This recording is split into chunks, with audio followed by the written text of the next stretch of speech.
Hello everybody, Wild Bill for America here. Thank you for watching. You know, I did something the other day that I never thought I would do. I traded off the very first gun I ever bought. It was a Browning 9mm and I was about 16 years old when I got it. I remember my mom had to sign for it. And I remember saving my money for ice cream at the Dairy Queen and 9mm shells at the hardware store. Then it was off to the garbage dump where I made a lot of pop cans jump with that pistol. I hauled that 9mm around with me for well over 35 years, and quite a few of those years it spent riding around in my Ford truck. Well, I was at the store last week where a shiny new Smith & Wesson 357 Magnum caught my eye, and after some good old American haggling, the trade was made and the Magnum was mine. It actually reminded me of a gun that may have saved my life once. Back in the 80s, Patty and I were living in Fort Lauderdale, Florida, and I had borrowed her car. As I was taking it back to her, I wanted to wash it first, so I stopped at a coin-operated car wash on Martin Luther King Boulevard.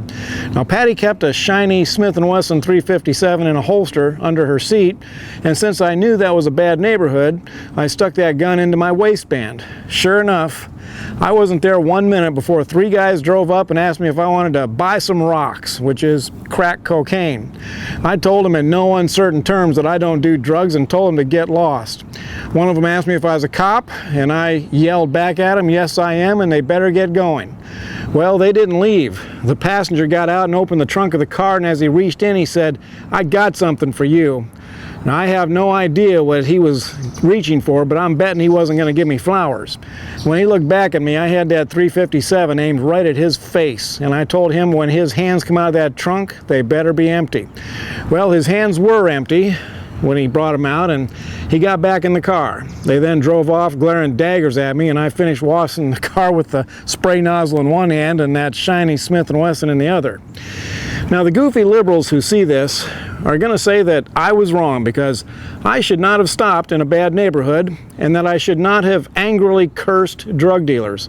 But as a conservative, I say that as an American, I should be able to stop at any business, anywhere, anytime without fear of being accosted by criminals. I believe that any woman in America should be able to walk down any street at any time without fear of criminals. And families should be able to sleep in their house at night without worrying about their home being invaded. And the only way we will ever have peace like that is if Americans everywhere stand up against criminals. When it becomes too dangerous for criminals to do their crimes, they'll stop. Now, liberals will not understand this. They believe that we should cower before criminals, run away, hide behind locked doors, and let the police handle everything. Why? Because criminals are dangerous. Well, guess what? The founding fathers of this nation were dangerous men too. Dangerous does not necessarily mean bad. Some of the finest law-abiding people in America are dangerous because they can and will defend themselves and their families against criminals. I thank God for the Second Amendment that gives Americans the right to keep and bear firearms. Without it, we would all be reduced to running from violent criminals and hiding behind locked doors, just like the liberals. And the word for that would be cowardice. This is Wild Bill for America. Thank you for watching, and God bless America again.